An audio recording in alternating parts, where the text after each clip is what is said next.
Hello दोस्तों, कैसे हैं आप सब लोग। तो दोस्तों आज की वीडियो रहने वाली है एमकॉम 4 सेम के कंपनसेशन मैनेजमेंट सब्जेक्ट के ऊपर। गाइस इस वीडियो के अंदर इस सब्जेक्ट का हम लोग यूनिट 1 और यूनिट 2 कवर अप करेंगे और बिल्कुल डिटेल वीडियो रहेगी। प्रीवियस ईयर के क्वेश्चन सारे कवर अप होंगे।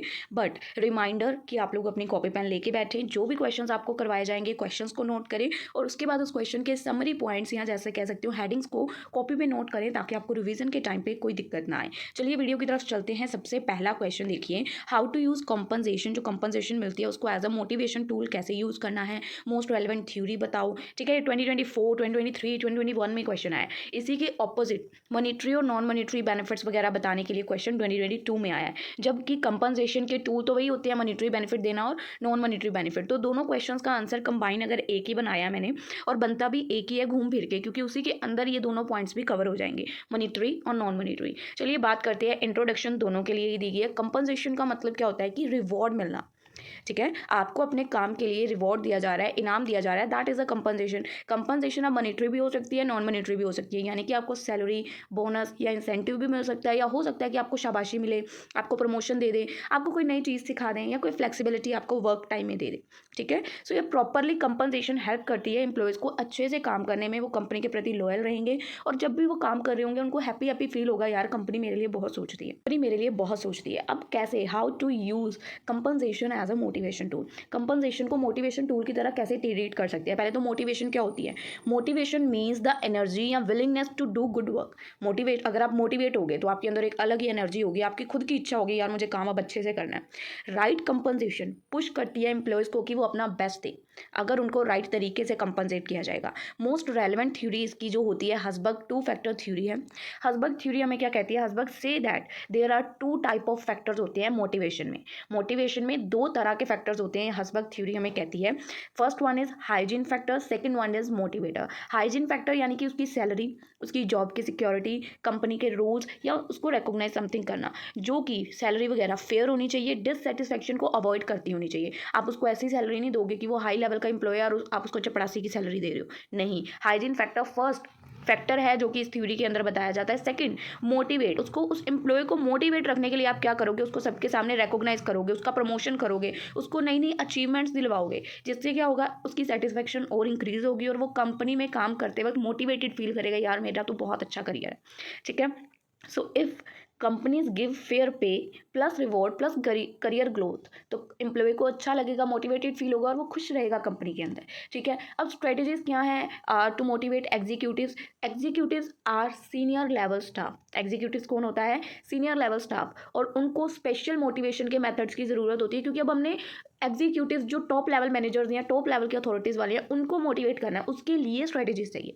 सबसे पहला उनको देनी चाहिए स्पेशल मोटिवेशन के मेथड के अंडर परफॉर्मेंस बेस्ड इंसेंटिव। उनको बोनस दो based on the target. Example sales manager है, उसको एक्स्ट्रा पे करो कि वो टारगेट को और एक्सीड करे, अच्छे से परफॉर्म करे। सेकंड, स्टॉक ऑप्शन, कंपनी के शेयर्स उनको दो, उनको फील करवाओ कि आप पार्ट हो कंपनी का, आप कंपनी से सेपरेट नहीं हो। थर्ड, उनका रिकॉग्नाइजेशन प्रोग्राम रखो, मतलब उनको रिकॉग्नाइज करो, अवार्ड करो उनकी अचीवमेंट्स को। Leader of the month like award लेके आओ, उनका कॉन्फिडेंस बिल्ड करो। वर्क लाइफ बैलेंस को उनकी सपोर्ट करो, उनको paid leave, family insurance, flexible timing, जिससे क्या होगा, उनका स्ट्रेस कहीं ना कहीं रिड्यूस होगा। करियर डेवलपमेंट के प्लान्स उनके लिए लेके आओ, उनको उनको ट्रेनिंग दो, उनके लीडरशिप के रोल्स को देखो, उनको प्रमोट करो, हेल्प करो उनको उनके पर्सनल और प्रोफेशनल ग्रोथ में।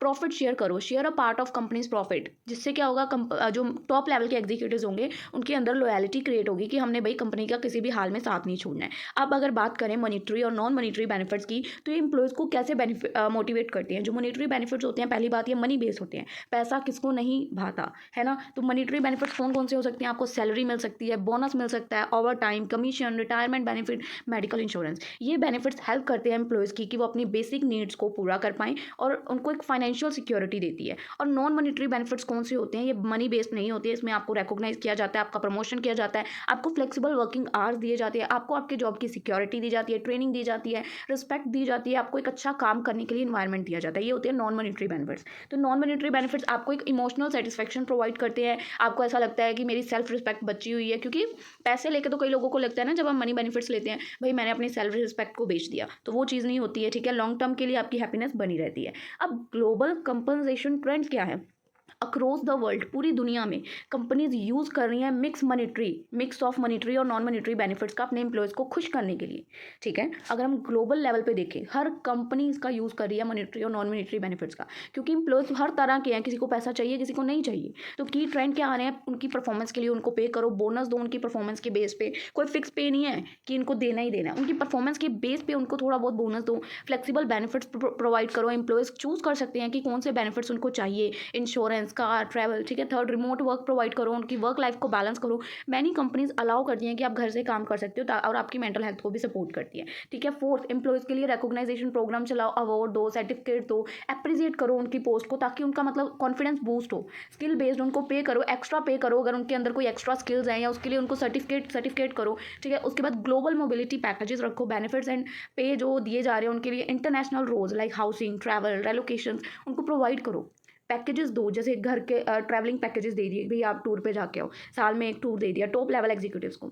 ठीक है, और इसी के साथ जो ऊपर हमने मॉनिटरी, नॉन मॉनिटरी और उसका ऑपोजिट क्वेश्चन दोनों देखे, तो दोनों के ही कंक्लूजन कंबाइंड है, आप लोग देख सकते हैं।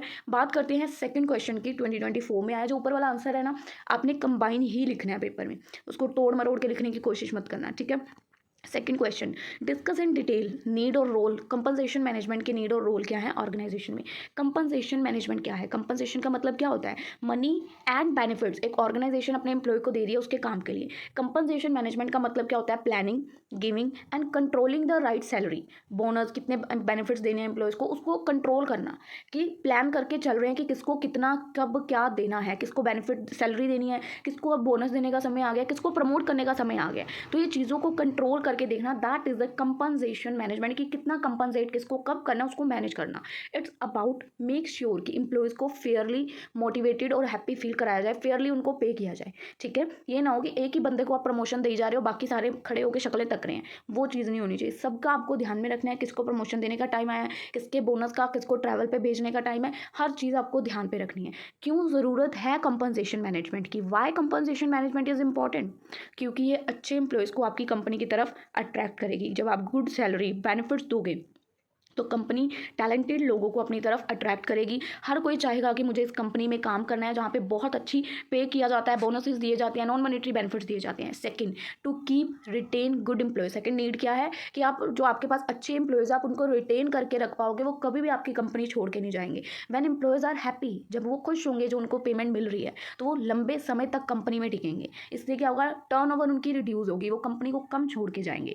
Third, to motivate employees. Fair compensation employees को हार्डर वर्क करने के लिए, अपना बेस्ट देने के लिए बूस्ट करेगी, जिससे क्या होगा, उनको ऐसा लगेगा कि यार मेरी भी कोई वैल्यू है, मुझे भी रिस्पेक्टेड फील हो रहा है। ठीक है, फोर्थ, इंश्योर करेगी fairness. Proper compensation management avoid करती है जेलसी को, unfair treatments among employees. Everyone get जो वो बंदा डिजर्व करता है, हर बंदे को वो चीज़ मिलती है जिसके वो लायक होता है। ठीक है, तो प्रॉपर कंपनसेशन मैनेजमेंट यही है कि आपको सब चीज़ मैनेज करके चलनी है, एक भी बंदे को आपने पीछे नहीं छोड़ना, फेयरनेस रखनी है, सबके साथ इक्वल ट्रीट करना है। ठीक है, to improve performance, bonus, incentive, rewards कहीं ना कहीं एम्प्लॉयज़ को पुश करेंगे कि आपको गोल्स को अचीव करना है। बेटर पे जब हम करेंगे तो ही बेटर रिजल्ट्स आएंगे किसी काम के। ठीक है, और लास्ट, टू फॉलो रूल्स।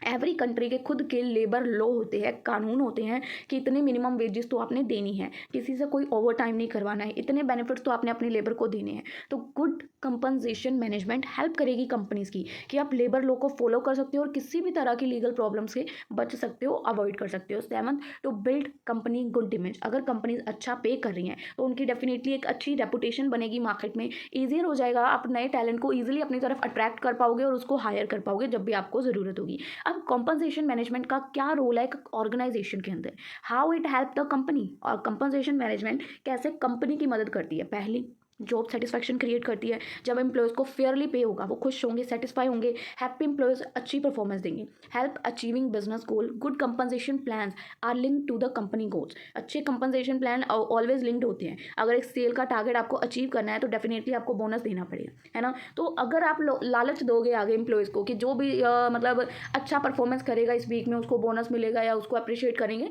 तो डेफिनेटली हर कोई लालच में अच्छा काम करेगा, अपना 100% देगा, है ना। मतलब ऑफर्स निकालते रहने चाहिए अपने एम्प्लॉयज़ के लिए। अगर सेल्स टारगेट है तो उसको आपको एक हफ्ते में अचीव करना है, then give them a bonus tip, कि जो भी करेगा उसको बोनस मिलेगा, हर कोई अपना बेस्ट देगा। ठीक है।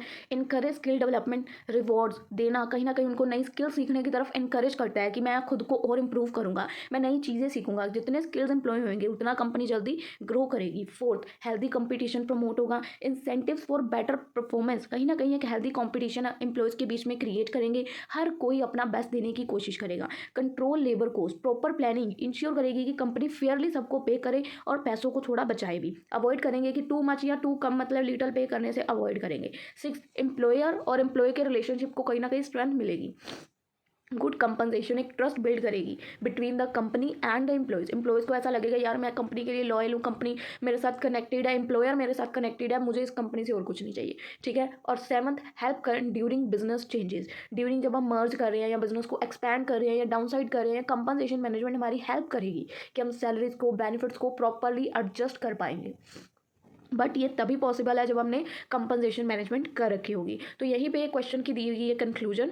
फाइनल इजी लाइन है, कंपनसेशन मैनेजमेंट हार्ट है एम्प्लॉयज़ की खुशियों का या कंपनी की सक्सेस का। कंपनसेशन मैनेजमेंट अगर आप करते हो तो आपके एम्प्लॉयज़ खुश रहेंगे, कंपनी तरक्कियों को छुएगी। ठीक है। थर्ड क्वेश्चन की बात करते हैं, सेवरल एग्जीक्यूटिव कंपनसेशन थ्योरीज क्या है। पहले एग्जीक्यूटिव कंपनसेशन हमने ऊपर भी देखा था। एग्जीक्यूटिव कंपनसेशन मतलब टॉप लेवल के लोगों को बेनिफिट्स देने, सैलरी, बोनस, बेनिफिट्स देने। ठीक है। जैसे कंपनी के CEO, CFO, डायरेक्टर्स, इनको थोड़ा बहुत बेनिफिट्स देने। So it is given to attract, motivate और उनको उनका बेस्ट देने के लिए ये चीज़ें की जाती हैं। जितना अच्छा एग्जीक्यूटिव्स को हम पे करेंगे उतनी अच्छी वो लीडरशिप करेंगे और उतना अच्छा फिर आगे कंपनी का रिजल्ट आएगा। Why study executive compensation theory. Study executive compensation theory क्यों ज़रूरी है? To know how much and how to pay executive, ये जानने के लिए कि कितना किसको पे करना है, हाउ मच और किसको। टू मेक श्योर करना कि जो एग्जीक्यूटिव्स का वर्क है कंपनी की सक्सेस के लिए है, सिर्फ खुद के बेनिफिट के लिए नहीं है। और ये ध्यान में रखना कि हमेशा फेयर डिसीजंस लेने हैं अबाउट द सैलरी और reward. Important executive compensation theories को एक्सप्लेन किया गया है। ठीक है। सबसे पहली थ्योरी है एजेंसी थ्योरी। एजेंसी थ्योरी कौन सी होती है? Owner and executives are different people. Owners क्या चाहते हैं कि भाई हमें प्रॉफिट चाहिए, बट एग्जीक्यूटिव्स में work less hard if they are not rewarded well. But executives properly work करते हैं कंपनी को सक्सेस तक लेके जाने के लिए, बट अगर उनको रिवॉर्ड ही नहीं मिलेगा, उनको कम पेमेंट्स करेंगे, तो एग्जीक्यूटिव्स क्या बोलेंगे, भाई भाड़ में जा, मैं भी काम नहीं करूंगा। सो एग्जीक्यूटिव शुड बी पे based on the company performance. So executive को कंपनी की परफॉर्मेंस के बेस पे अगर हम पे करेंगे, बोनसेस देंगे, तो वो अच्छे से काम करेंगे। ओनर को डेफिनेटली वर्क हार्ड से कोई लेना देना नहीं होता है। डेफिनेटली ओनर प्रॉफिट की तरफ देखता है ज़्यादातर। ओनर्स या शेयर होल्डर्स वो मेहनत नहीं, सिर्फ जैसे अब शेयर होल्डर्स हैं वो क्या मेहनत करेंगे? नहीं, मेहनत कौन करेगा? कंपनी का CEO। Example, bonus, give bonus to CEO if company profits increase. अगर वन लाइन में बोले तो एग्जीक्यूटिव का पे कंपनी की सक्सेस पे निर्भर करता है। कितना कंपनी सक्सेस करेगी उसके अकॉर्डिंग एग्जीक्यूटिव्स को हम पे करेंगे। सेकंड थ्योरी है tournament theory.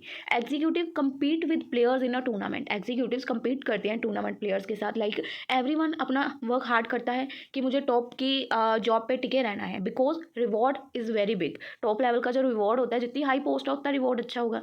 Bigger prize is equals to more hard work. Employees hard work करते हैं, हार्डर से भी हार्डर, कि मैं CEO बन जाऊँ कंपनी का, बिकॉज CEO को बहुत ज़्यादा सैलरी मिलती है, बहुत अच्छे अच्छे बेनिफिट्स मिलते हैं। ठीक है। तो बिग रिवॉर्ड कहीं ना कहीं मोटिवेट करता है एम्प्लॉयज़ को कि मुझे भी ऊंची छलांग लगानी है, हायर क्लिम करना है। थर्ड थ्योरी आती है इक्विटी थ्योरी। पीपल चाहते हैं कि फेयरनेस हो। Executive compare there salary with others.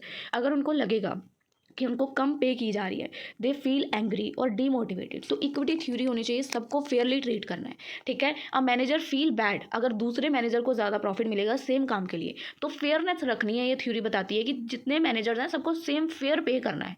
Fourth theory human capital theory. Executives को पे किया जाएगा based on their skills, experience और एजुकेशन। जितनी ज़्यादा स्किल्स और एक्सपीरियंस है उतनी ज़्यादा सैलरी होगी। जैसे कि एक CEO है, उसकी 20 साल का एक्सपीरियंस है, तो डेफिनेटली उसको न्यू CEO से ज़्यादा प्रॉफिट मिलेगा, ज़्यादा सैलरी मिलेगी। जिसकी ज़्यादा स्किल्स, एक्सपीरियंस, वो ज़्यादा कमाएगा। Fifth theory optimal contract theory. Companies should create a smart contract for executives. Contract क्या होता है कि उसकी फिक्स सैलरी रहेगी, बोनस होगा अगर वो गुड परफॉर्मेंस करेगा। इससे क्या होगा, एग्जीक्यूटिव्स और हार्ड वर्क करेंगे पर बोनस के लालच में कि कंपनी के गोल्स को अचीव करना है।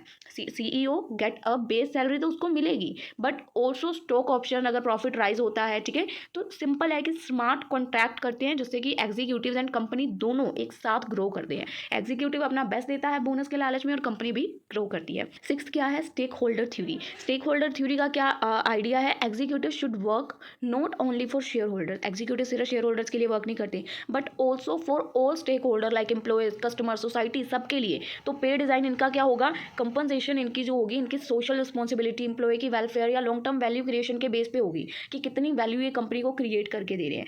एक बैलेंस क्रिएट करना है प्रॉफिट और सोशल इम्पैक्ट के बीच में। एग्जाम्पल, एक सीईओ है, उसको बोनस मिल रहा है फॉर रिड्यूसिंग कार्बन एमिशन, यानी कि जो नॉन इन्वायरमेंट पोल्यूटेड करने वाले प्रोडक्ट्स होते हैं उसको हमने रिड्यूस कर दिया, कार्बन एमिशन को रिड्यूस किया और एम्प्लॉयज़ की वेलबींग को और इम्प्रूव किया। उसकी काम करने के जितनी वैल्यू ऐड हो रही है उसके अकॉर्डिंग उसको बोनसेस मिलेंगे कि आप कितनी वैल्यू ऐड कर रहे हैं। Seventh, behavioural theory. ये थ्योरी फोकस करती है ह्यूमन बिहेवियर के ऊपर, कैसे एग्जीक्यूटिव्स रिएक्ट करते हैं रिवॉर्ड्स के ऊपर। असम्पशन क्या है इस थ्योरी की कि सभी पीपल मोटिवेटेड नहीं होते, सिर्फ पैसों से मोटिवेट नहीं होते। कुछ चाहते हैं कि उनको शाबाशी भी दी जाए, कुछ चाहते हैं कि मुझे जॉब सेटिस्फेक्शन चाहिए, और कुछ चाहते हैं कि मुझ पर थोड़ी रिस्पॉन्सिबिलिटी डाली जाए। हर कोई अलग अलग चीज़ से मोटिवेट होता है। तो गोल क्या है कि क्रिएट करो कॉम्पनसेशन के प्लान्स जो कि फोकस करें नॉन फाइनेंशियल रिवॉर्ड्स पे भी। जैसे एक सीईओ है, उसको ऑफर करो कि आप मेजर प्रोजेक्ट को लीड कर रहे हो, इससे वो मोटिवेटेड फील करेगा कि आप हमारी कंपनी को ग्लोबल लेवल पे, ग्लोबल इवेंट पे रिप्रेजेंट करोगे, फेस बनोगे हमारी कंपनी का। नॉन मॉनिटरी बेनिफिट्स, रिवॉर्ड्स भी कहीं ना कहीं मोटिवेट करते हैं। और पूरे क्वेश्चन की थ्योरीज की यहाँ पे समरी दी गई है, agency theory, tournament theory, equity theory, human capital theory, optimal contract theory. तो आप लोग इसको रीड कर लीजिएगा या कॉपी पे नोट डाउन कर लीजिएगा। आफ्टर दैट क्वेश्चन क्या जाती है, कंक्लूजन। सिंपल लिखा हुआ है, राइट एग्जीक्यूटिव जितना पे करेंगे, राइट अमाउंट पे करेंगे, उतने हैप्पी लीडर्स होंगे, उतनी ही सक्सेसफुल कंपनी बनेगी। फोर्थ क्वेश्चन डिस्कस करें various strategies perspective of a compensation. Compensation क्या होता है, कंपनसेशन का मतलब है मनी, बेनिफिट या रिवॉर्ड जो एक कंपनी अपने एम्प्लॉयज़ को उनके काम के लिए दे रही है। इसमें उनकी सैलरी भी हो सकती है, बोनसेस भी हो सकते हैं, इंसेंटिव्स भी हो सकती है, अलाउंसेस भी हो सकते हैं, कोई अदर बेनिफिट भी हो सकता है। कंपनसेशन की स्ट्रेटजीज क्या क्या होती हैं, कंपनसेशन स्ट्रेटजीज प्लान्स होते हैं जो एक कंपनी यूज़ करती है कि ये डिसाइड करने के लिए कि किसको कब कितना पे करना है। जितनी अच्छी स्ट्रेटजीज होंगी उतना हम लोगों को टैलेंटेड एम्प्लॉयज़ को अट्रैक्ट कर पाएंगे, मोटिवेट कर पाएंगे और उनके अपने पास रिटेन करके एम्प्लॉयज़ को रख पाएंगे। तो वेरियस कंपनसेशन की स्ट्रेटजीज क्या है, पहली है उनकी परफॉर्मेंस बेस्ड स्ट्रेटजी। उनको जितना अच्छा वो काम करेंगे उसके अकॉर्डिंग पे करना, मतलब मोर परफॉर्मेंस इज इक्वल्स टू मोर पे। उनको बोनस देना, जो भी सेल्स के टारगेट को अचीव करेगा उसको भाई हम बोनस देंगे। सेकंड, स्किल के बेस पे पेमेंट देनी, जिसकी ज़्यादा स्किल्स होंगी उसको हायर सैलरी मिलेगी। थर्ड, मार्केट बेस्ड स्ट्रेटजी के अकॉर्डिंग उनको पे करना, pay as based on market salary. Set करो उनके salary standards according to the market rate. Company check करेंगी कि दूसरी कंपनीज क्या पे कर रही हैं सेम जॉब के लिए, तो वही चीज़ वो अपने एम्प्लॉय को ऑफर करेगी। Fourth, cost based strategy. Control करेंगी कंपनी की सैलरी एक्सपेंसेस को केयरफुली, पे करेंगी एम्प्लॉयज़ को वेल बट ऑल्सो कॉस्ट को थोड़ा सेव करके भी चलेंगी। गुड पे पर उनको कंट्रोल करके चलेंगे कि कितनी स्पेंड करनी है, उस पर थोड़ा कंट्रोल रखेंगी। Fifth, equity based strategy. ये ऊपर वाले क्वेश्चन से ही मिलता जुलता है जो हमने ऊपर भी किए थे शायद। ये इक्विटी बेस्ड स्ट्रेटजी फोकस करती है फेयरनेस के ऊपर, ठीक है, सबको इक्वली देना है, मेक श्योर कि एम्प्लॉयज़ को इक्वली पे करें सिमिलर वर्क के लिए, फेयर पे for everyone. Compensation, competency based theory, competency based theory की कितना अच्छे से कोई एम्प्लॉय अपनी एबिलिटीज़ को यूज़ कर रहा है, ठीक है, सिर्फ स्किल्स नहीं, उसका एटीट्यूड, टीम वर्क, प्रॉब्लम कैसे सॉल्व कर रहा है। वन लाइन में अगर देखें तो गुड बिहेवियर और leadership is equals to good reward. जितना अच्छा बिहेवियर और लीडरशिप होगी उतना अच्छा रिवॉर्ड्स मिलेगा। अब पर्सपेक्टिव्स क्या है कंपनसेशन के, पहला एम्प्लॉयज़ का पर्सपेक्टिव देखते हैं। एम्प्लॉयज़ वांट कि उनको अच्छा पे किया जाए, फेयर पे किया जाए।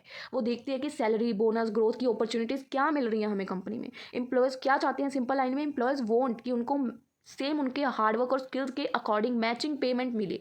ये नहीं है कि वो स्किल्स तो टॉप लेवल की ढूंढ रहे हैं कंपनी वाले और पेमेंट चपड़ासी की कर रहे हैं, फिर वो मैच नहीं हो पाती चीज़, ठीक है। तो एम्प्लॉयज़ क्या चाहते हैं कि हमें फेयर पे मिले, जितनी हमारी स्किल्स है उसके अकॉर्डिंग अच्छी खासी सैलरी मिले। सेकंड, एम्प्लॉयर का क्या पर्सपेक्टिव होता है, यानी कि कंपनी का क्या पर्सपेक्टिव होता है। एम्प्लॉयर्स चाहते हैं कि मैं टैलेंटेड लोगों को अपनी कंपनी की तरफ अट्रैक्ट करूँ और उनको कंपनी में खुश रखूँ, बजट के अंडर रह के मैं उनसे अपने सारे टारगेट्स भी कंप्लीट करवाऊँ और उनको फेयरली पे भी करूँ। तो they need to balance good pay with the company profit. Simple lines में चाहें तो कंपनीज क्या चाहती हैं, पे इनफ ताकि एम्प्लॉयज़ मोटिवेटेड रहें, पर इतना भी कि पैसे भी वो बचा सके, इस तरीके से चल रहा है। गवर्नमेंट का पर्सपेक्टिव, गवर्नमेंट लॉ बनाती है, कानून बनाती है ताकि वो एम्प्लॉयज़ को प्रोटेक्ट कर पाए, like minimum wages, over time नहीं करना, ठीक है। तो वो चाहते हैं कि सभी एम्प्लॉयज़, सभी वर्कर्स को फेयर ट्रीटमेंट मिले। गवर्नमेंट इंश्योर करती है कि एम्प्लॉयज़ को अंडर पे ना किया जाए या कोई भी उनको शोषण ना किया जाए, यानी कि कम सैलरी ना दी जाए या कोई शोषण ना किया जाए। तो गवर्नमेंट ने जो कानूनों बनाए हैं या रूल्स बनाए हैं उनकी पालना करनी है, ठीक है। फोर्थ, सोसाइटी का क्या पर्सपेक्टिव है। सोसाइटी एक्सपेक्ट कि कंपनीज फेयरली फेयरली पे करेंगी और इकोनॉमिक डेवलपमेंट में मदद करेंगी। गुड सैलरीज इंप्रूव करती हैं लोगों का रहने खाने पाने का सलीका।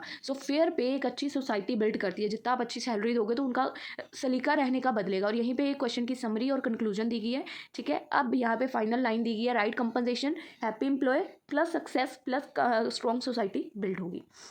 अब बात करते हैं यूनिट 2 की, how to design pay structure, which kind the incentives and fringe benefit should be kept in mind जब आप पे स्ट्रक्चर को डिज़ाइन कर रहे हो। ठीक है, तो क्वेश्चन कितने साल रिपीट हुआ है, 2024, 2022, 2021, 2020, तो मुझे अब बताने की ज़रूरत नहीं है कितना इंपॉर्टेंट क्वेश्चन है। पे स्ट्रक्चर क्या होता है? पे स्ट्रक्चर एक सिस्टम है by which salary, allowances, incentives, benefits को ऑर्गेनाइज किया जाता है। डिसाइड किया जाता है कि एम्प्लॉयज़ को ऑर्गेनाइजेशन में कितनी देनी है, कितनी सैलरी अलाउंसेज देनी है। इसके अंदर आपके बेसिक पे, अलाउंसेज, बोनस, इंसेंटिव, फ्रिंग बेनिफिट सब कुछ आ जाता है। इसके डिसीजन लेना होता है। ठीक है, पे का एक स्ट्रक्चर बनाना है कि किस बंदे को कितना पे करना है हमने। अब जितना अच्छा गुड पे स्ट्रक्चर होगा उतने टैलेंट को आप अपनी कंपनी की तरफ अट्रैक्ट करोगे, एम्प्लॉयज़ को अपनी कंपनी में रिटेन करके रख पाओगे और एम्प्लॉयज़ को मोटिवेट करोगे कि भी अपना बेस्ट दे के जाना है, कंपनी में आना है तो। ठीक है, गोल्स क्या होते हैं गुड पे स्ट्रक्चर बनाने के? आपके गोल्स ये होते हैं कि आप हर किसी को फेयरली और इक्वल पे करो सिमिलर जॉब के लिए। सेकेंडली, आप लोगों को मोटिवेट करो कि आप अपनी परफॉर्मेंस के बेस पे ही रिवॉर्ड पा सकते हो। थर्ड, उनको ऑफर करो कॉम्पिटिटिव सैलरी जॉब मार्केट के अकॉर्डिंग। फोर्थ, इंक्लूड करो इंसेंटिव्स और फ्रिंग बेनिफिट्स को ताकि एम्प्लॉयज़ की और जॉब अच्छी हो, सेटिस्फैक्शन अच्छी हो। ठीक है, अब इंपॉर्टेंट थिंग्स क्या है जो हमें अपने दिमाग में रखनी है जब भी हमने अपनी कंपनी के एम्प्लॉयज़ के लिए पे स्ट्रक्चर को डिज़ाइन करना है। सबसे पहले incentives. Incentives are the reward जो हम अपने एम्प्लॉयज़ को उनकी बेटर परफॉर्मेंस के लिए देते हैं। तो जब भी हमने पे स्ट्रक्चर को डिज़ाइन करना है तो कंपनीज को कुछ चीज़ों को ध्यान में रखना होगा। परफॉर्मेंस बेस्ड उनको बोनसेस देने हैं। सेकेंड, सेल्स कमीशन देनी है। प्रॉफिट शेयरिंग के प्लान्स बनाने हैं। और फोर्थ, टारगेट अगर वो अचीव कर लेते हैं तो उनको रिवॉर्ड्स देने हैं। इंसेंटिव के अंदर आपको फर्स्ट आ गया। सेकंड, आपको फ्रिंग बेनिफिट्स देने हैं। फ्रिंग बेनिफिट्स क्या होते हैं? फ्रिंग बेनिफिट्स उनकी overall value of the job को इंक्रीज करते हैं। कॉमन एग्जांपल है जैसे आप उनको मेडिकल इंश्योरेंस दे सकते हो, ट्रांसपोर्ट या व्हीकल की फैसिलिटी दे सकते हो, हाउसिंग अलाउंस या एकोमोडेशन दे सकते हो, या रिटायरमेंट का कोई बेनिफिट दे सकते हो, हॉलीडे लीव दे सकते हो। पे हॉलीडे मतलब कि आप छुट्टी करोगे आपके कोई पैसे नहीं कटेंगे, या कैंटीन या एजुकेशन में उनकी सपोर्ट कर सकते हो। फ्रिंग बेनिफिट्स याद रखने हैं पे स्ट्रक्चर बनाते वक्त।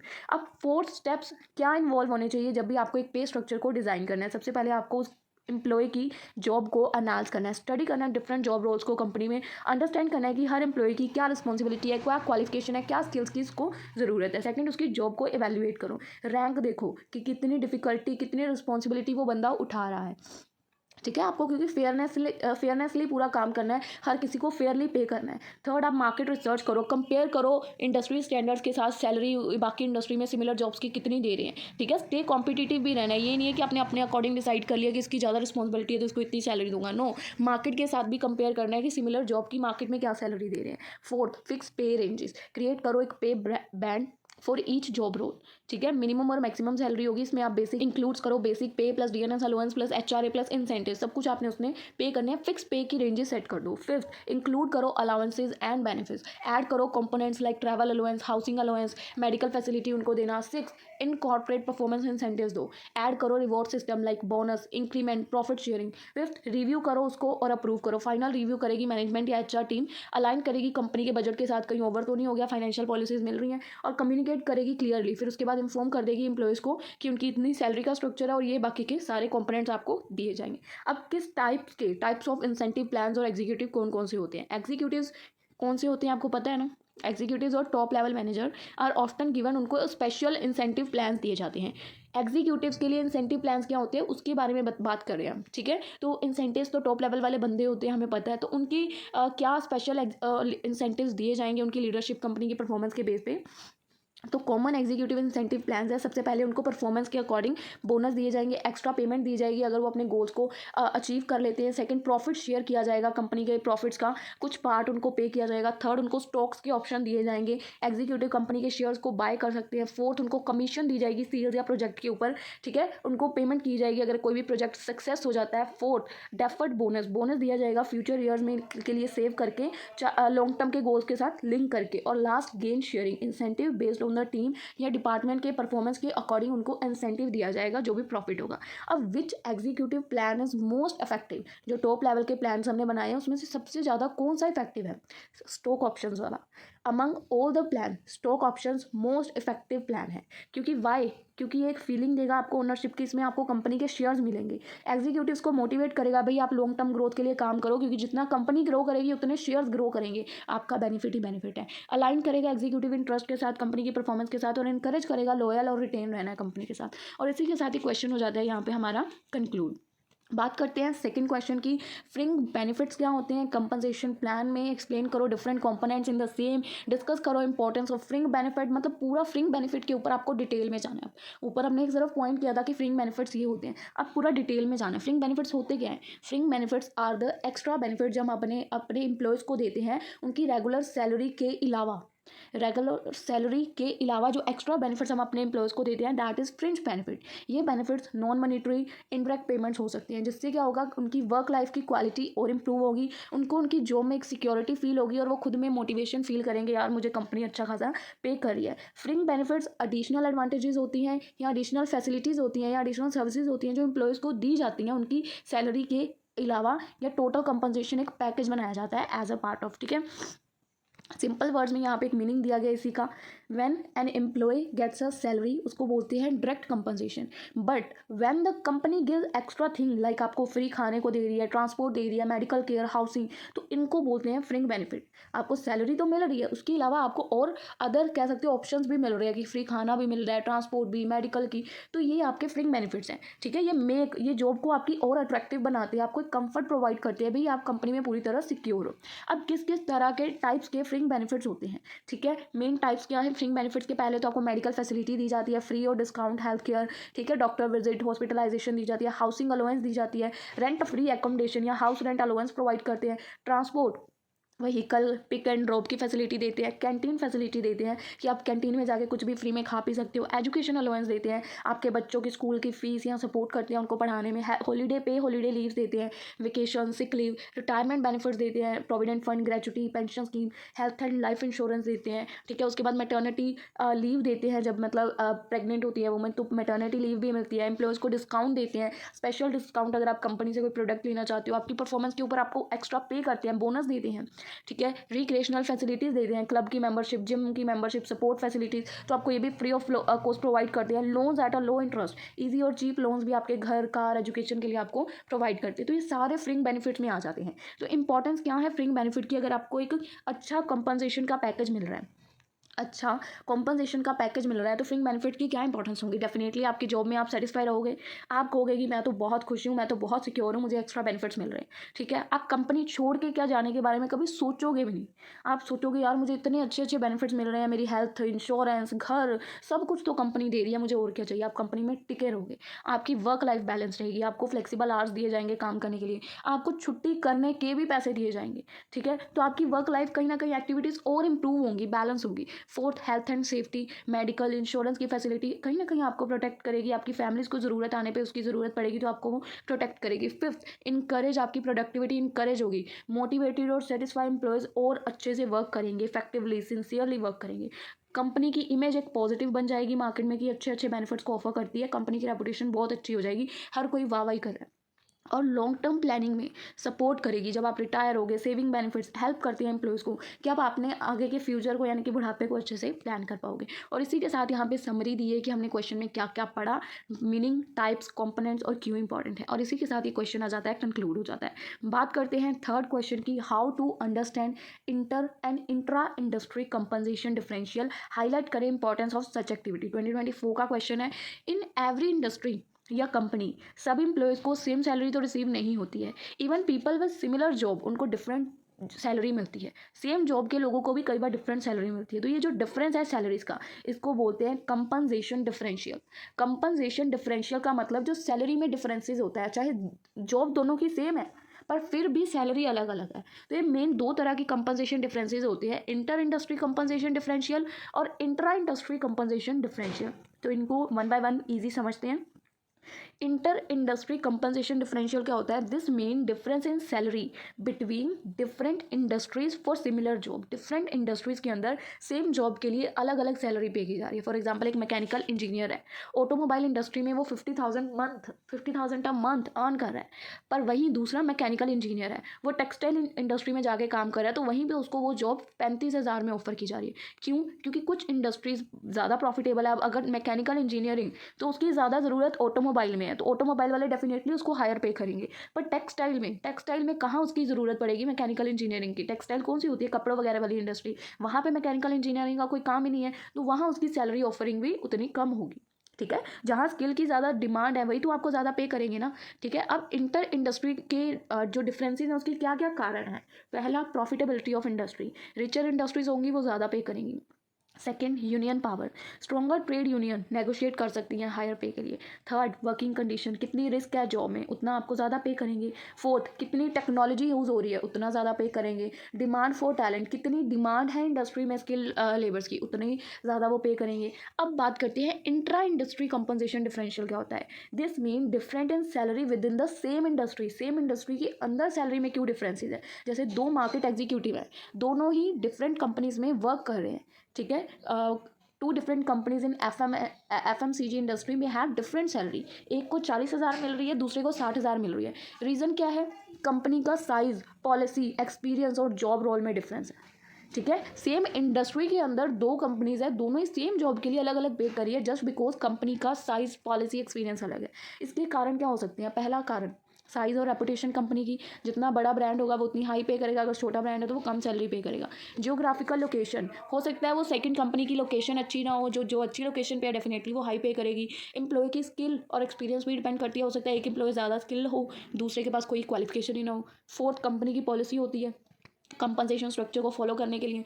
फिफ्थ, जॉब की रिस्पॉन्सिबिलिटी, किसके पास सेम टाइटल, वर्कलोड डिफर हो सकता है, काम करने के लिए जो रिस्पॉन्सिबिलिटी दी होती है कई बार वो अलग अलग होती है। तो इंटर और इंट्रा इंडस्ट्री में क्या डिफरेंसेस है, यहाँ पे आपको टेबल दिख रहा है, आप इसको अपनी कॉपी पे उतारिएगा और इसको पढ़ने की ट्राई करिएगा। 4 पॉइंट्स ही हैं। ठीक है, मीनिंग, एग्जाम्पल, रीजन और कंपेरिजन। अब इसकी क्या इंपॉर्टेंस है?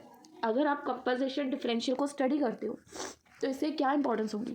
आप फेयर वेज पॉलिसी बना पाओगे, आप अपनी कंपनी में नए नए टैलेंटेड एम्प्लॉयज़ को अट्रैक्ट कर पाओगे और उनको कंपनी में रिटेन करके रख पाओगे। आप स्किल्स की डेवलपमेंट के लिए उनको इनकरेज कर पाओगे कि भाई आप अगर जितनी अपनी स्किल्स को इनकरेज करोगे उतना आपको अच्छा पे किया जाएगा। आप लेबर को कंपनी को छोड़ के जाने से रोक पाओगे, कंट्रोल कर पाओगे लेबर टर्नओवर को। एम्प्लॉयज़ लंबे समय तक आपकी कंपनी में टिके रहेंगे। ठीक है, एम्प्लॉयज़ मोरल और मोटिवेशन, एम्प्लॉयज़ का मोरल बूस्ट होगा, वो कहेंगे भाई मैं तो मोटिवेटेड हूँ, मैं और अच्छे से काम करूँगा और प्रोडक्टिविटी को इम्प्रूव करूँगा।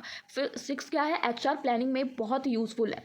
ठीक है, कि ये डिसाइड करने में मदद करता है कि कितना डिफरेंट जॉब रोल्स के लिए आपको पे करना है, कहाँ पे सैलरी में गैप एग्जिस्ट करता है। 7th, सपोर्ट करेगा गवर्नमेंट को वेज रेगुलेशंस में। गवर्नमेंट यूज़ करती है इस इंफॉर्मेशन का कि मिनिमम वेजेस, इंश्योर ट्रीटमेंट्स को वो देख पाए। अब कैसे आप कंपनसेशन मैनेजमेंट को, कंपनसेशन डिफरेंशियल को अनाज कर सकते हो? आप सैलरी के सर्वे कंडक्ट करवा सकते हो, कंपेयर कर सकते हो इंडस्ट्रीज़ के बेंचमार्क को। ठीक है, आइडेंटिफाई कर सकते हो कि गैप कितना है पेमेंट में। स्टडी करोगे cost of living by location कितनी आती है, और रिव्यू करोगे स्किल्स और एक्सपीरियंस के लेवल को। और इसी के साथ ये क्वेश्चन हो जाता है यहीं पे कंक्लूड। क्विक रिकैप दिया गया, यानी समरी दी गई है पूरे क्वेश्चन की, आप कॉपी पे उतार लीजिएगा। बात करते हैं हमारे, आई थिंक लास्ट क्वेश्चन है, 2023 में आया था, wage is the cost of obtaining labour. Wage is the cost कि आप जिससे लेबर को अपनी मार्केट में ऑब्टेन करके रख सकते हो। एक्सप्लेन करो इसकी इंप्लीकेशंस की कैसे डिस्कनेक्ट कर सकते हैं वेजेस के साथ। वेजेस क्या होते हैं? वेज इज़ द मनी जो आप अपने वर्कर्स को अपने काम करने के लिए पे करते हो। It is usually per hour भी आप पे करते हो, पर डे के अकॉर्डिंग भी पे करते हो, या हो सकता है 1 महीने की भी देते हो। सो it is the main source of income. Most workers के लिए मेन सोर्स इनकम का यही होता है। तो इस स्टेटमेंट का मीनिंग क्या है कि wage is the cost of obtaining labour in the labour market. इसका मतलब है in the labour market employers को ज़रूरत है वर्कर्स की कि कोई आके हमारा काम करे, लेबर की ज़रूरत है। तो just like good have price, जैसे सामान का एक प्राइस होता है वैसे ही लेबर का भी एक प्राइस होता है। कोई हमारे लिए कोई काम फ्री में करेगा? कभी नहीं करेगा। लेबर को भी कोई प्राइस चाहिए, so that is the wages. ठीक है, अब जैसे आप लोग कहते हो कि दीदी प्लीज़ मेरे से ये सब्सक्रिप्शन नहीं ली जाती, प्लीज़ इसको फ्री ऑफ कॉस्ट कर दो प्लीज़। क्या आप लोग सोचते हो यार पूरा पूरा दिन 12-12 घंटे एक एक वीडियो को लगते हैं, but no one should think कि कैसे हो सकता है ये पॉसिबल? अब मैं जॉब भी नहीं कर सकती आपको पढ़ाने के चक्कर में और आप लोग सब्सक्रिप्शन लेते ही नहीं हो, मेरे पास कहाँ से पैसे आएंगे? मेरे को मेरे खर्चे नहीं चलाने हैं। पर ये हर चीज़ें आप लोग सोचते ही नहीं है। बट चलिए बात करते हैं। एंड वन मोर थिंग, जो नेक्स्ट वीडियो है आप सबको पता है नेक्स्ट वीडियो आप लोग कैसे देख सकते हैं। चैनल पे छोटा सा सब्सक्रिप्शन का ऑप्शन है जिसको आप लोग ले सकते हैं। बिल्कुल मिनिमम अमाउंट है, कोई लाखों करोड़ों की बात नहीं हो रही है। मतलब 20, 50, 100 की बात हो रही है, सिर्फ इतनी ही पूरे क्लास की फीस। तो बहुत बिल्कुल बेसिक सा अमाउंट है। एक बार डिस्क्रिप्शन में लिंक है कि कैसे चैनल को ज्वाइन कर सकते हैं, उसको ओपन करके ज़रूर देखिएगा। अगर आपको कुछ भी फिर भी लगा ना तो फिर आपकी जैसे इच्छा आप कर लीजिएगा, बट एक बार उस लिंक को ओपन करके ज़रूर देखिएगा कि आपको क्या लगता है कि आपके लिए कोई मैंने बहुत ज़्यादा अमाउंट रख दिया गलती से क्या। ठीक है, सो बात करते हैं, बैक टू द क्वेश्चन आते हैं। लेबर मार्केट का मतलब क्या होता है कि जब हमें वर्कर्स की ज़रूरत होती है किसी काम को करने के लिए, जैसे हम किसी चीज़ को खरीदने के लिए प्राइस पे करते हैं, लेबर का भी एक प्राइस होता है जिसको हम वेज बोलते हैं। तो wage is the amount of money जो एम्प्लॉयर्स पे करते हैं सर्विसेज लेने के लिए वर्कर से। एग्जांपल, एक कंपनी है, उसको प्लम्बर की एग्जांपल दिया, आपको एक प्लम्बर चाहिए, तो प्लम्बर अगर एग्री हो रहा है कि मुझे 500 रुपये एक दिन का चाहिए, ठीक है, तो ये प्लम्बर की लेबर है, it is the ways. So just like a shopkeeper जैसे गुड्स बाय करते हैं तो कंपनीज लेबर बाय करती हैं अपनी वेजेस को यूज़ करने के लिए। क्यों वेजेस इंपॉर्टेंट है? क्योंकि काम ही तब होगा यार जब आप देखो, जो बंदा आपका काम कर रहा है उसको भी तो काम के लिए कुछ चाहिए ना। आप कभी फ्री ऑफ कॉस्ट किसी की दुकान पे जाके फ्री में काम करोगे? कभी काम नहीं करोगे। सो वर्कर्स डिपेंड ऑन वेजेस। आप अगर कोई बंदा फ्री ऑफ कॉस्ट आपका काम कर रहा है तो वो खुद के खाना, रहना, पढ़ना, कपड़े कहाँ से लाएगा? वेजेस मिलेंगे तो वो अपने लिए भी कर पाएगा ना।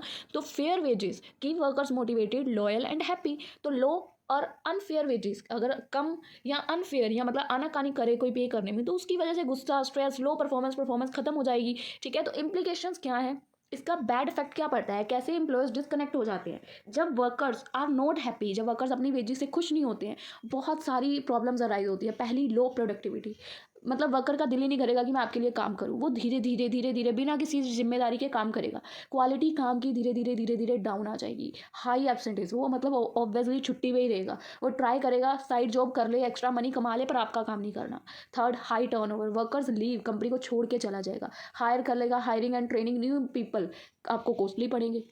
थर्ड, फोर्थ, वो एम्प्लॉय स्ट्राइक कर देगा, लेबर अनरेस्ट पे चली जाएगी, प्रोटेस्ट कर देंगे वो लोग। फिर आप लोग क्या करोगे? लो मोरल और नेगेटिव एटीट्यूड हो जाएगा, एम्प्लॉयज़ को गुस्सा आएगा, वो लगेगा कि मैं अनइम्पॉर्टेंट हूँ, उसको स्ट्रेस्ड फील होगा, जिससे क्या होगा, वर्किंग इन्वायरमेंट मतलब काम पे ही असर डल रहा है ना ओवरऑल।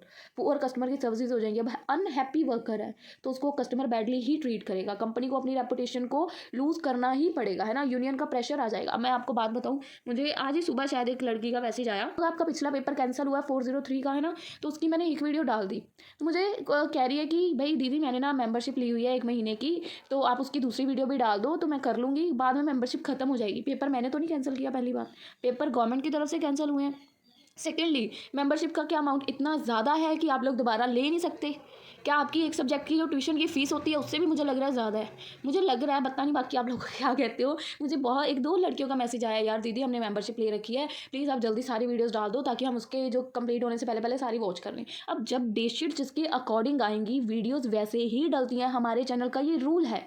अब ये कुछ बच्चों के कहने पर अगर मैं अपने ही बनाए रूल्स तोड़ दूँगी तो फिर मुझे कौन कहेगा कि यार मैंने रूल बुक बनाई है। आप लोग बोल रहे हो, अब आप लोगों ने कल डिमांड की, जब वो क्या इनका मैटर हुआ कि दीदी फटाफट 403 की वीडियो डाल दो, जब इनका समझौता हुआ, सीज फायर हुई वॉर की, तो आपने बोला 403 की वीडियो डाल दो। मैंने डाल दी उसी टाइम, मैंने 1 मिनट नहीं सोचा, मैंने कहा चल 14-15 को पेपर है, बच्चे पढ़ लेंगे।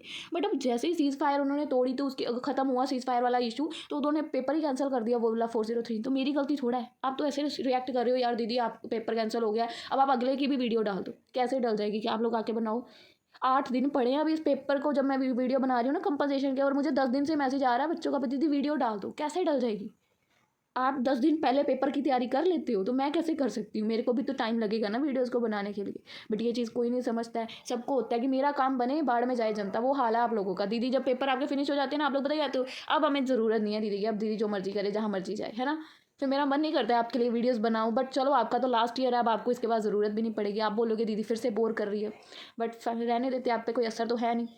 चलिए बात करते हैं कि क्या हम कर सकते हैं वेज डिस्कनेक्ट को सॉल्व करने के लिए। फेयर पे करो, रेगुलरली हाइक्स करो, सैलरी को ओवर द टाइम इंक्रीज करते रहो, इंसेंटिव्स दो, बोनसेस पे करो, ओपन कम्युनिकेशन रखो, जॉब सिक्योरिटी और बेनिफिट्स प्रोवाइड करो, रिस्पेक्ट करो, मतलब जो भी बंदा आपके लिए काम कर रहा है उसकी रिस्पेक्ट करो, उसको रिकॉग्नाइज करो। क्योंकि कोई भी अपनी लाइफ का इतना इंपॉर्टेंट टाइम निकाल के अगर आपके लिए कुछ कर रहा है, तो then you have to appreciate that person. But no, आप लोगों में तो ये स्पेशल रूल है। चलो कोई बात नहीं। इसी के साथ हमारा यूनिट 1 और यूनिट 2 कंप्लीट हो जाता है। आई होप आप लोगों के सारे डाउट्स क्लियर होंगे। बहुत ही ईजी सब्जेक्ट है, कुछ भी मुझे लगता नहीं है इसमें आपको डाउटफुल लगा होगा। और इसके पॉइंट्स इतने ज़्यादा ईजी मैंने लैंग्वेज में रखे हैं जो कि मतलब आपको पढ़ने से भी पता लग रहे होंगे यार कितनी ईजी लैंग्वेज है। तो मुझे नहीं लगता इसके लर्निंग प्रोसेस में आपको थोड़ी बहुत भी डिफिकल्टी आएगी। बाकी यूनिट 2 और यूनिट 3 की वीडियो जल्दी ही आ जाएगी, पर अगर आपका पेपर कैंसिल नहीं हुआ, पर अगर कैंसिल हो गया तो पेपर जब होगा उसके 2-3 दिन पहले आएगी। तो कोई भी अब ये मत कहना यार दीदी यूनिट 3 और 4 की वीडियो क्यों नहीं आई। अब आप जो ये चीज़ तो ध्यान में रख सकते हो, 2 यूनिट तो आप पेपर के पास जाके कर सकते हो। और इतना मैं आप सबको जानती हूँ कि आप लोग 10 दिन पहले कोई सब्जेक्ट पढ़ ही नहीं सकते। हम लोग ऐसी नस्लें ही नहीं है जो 10 दिन पहले पढ़ाई कर ले पेपर से। हम 1-2 दिन पहले पढ़ने वाली नस्लें हैं। ठीक है, मैं भी आप ही की जनरेशन की हूँ, तो मुझे आप लोगों की हरकतें अच्छे से पता है। तो कृपया मेरे पे प्रेशर ना बनाया करें कि जल्दी वीडियो डालें, जल्दी डालें, क्योंकि मुझे पता है जब मैं ही नहीं पढ़ रही हूँ तो आप लोग कहाँ से पढ़ लोगे 10 दिन पहले। ठीक है, बाकी मजाक अपनी तरफ और सीरियसनेस अपनी तरफ। मिलेंगे हम लोग आपसे अपनी अगली वीडियो में, तब तक के लिए स्टे ट्यून, गुड बाय।